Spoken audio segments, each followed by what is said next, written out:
Hi everyone, my name is Makini. I'm a medical student from Kenya. This is my CS50 final project.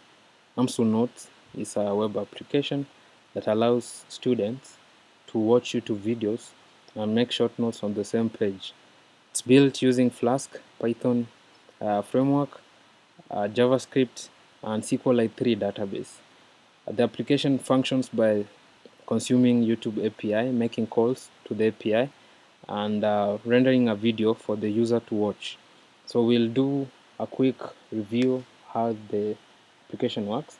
So a user can register, let's say Kima, and then a password, another password, and the user can register, and then they can log into their page using the same credentials.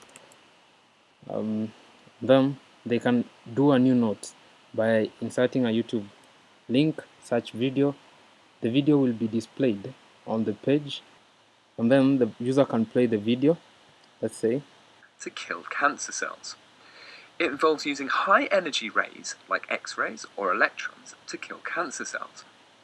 While the user is watching the video, you can make notes on the side, let's say note 1, and then they can say this is note 1. They can save the notes, and they can go to their notes. They can edit their notes. Let's say note 1 now becomes note 2. They can update their notes. You can see it becomes note 2. They can delete their notes so they don't have any notes. There's also a profile tab which shows the user's profile. Users can share, follow each other. There's also an about page that was built using JavaScript. Thank you so much, and this was CS50.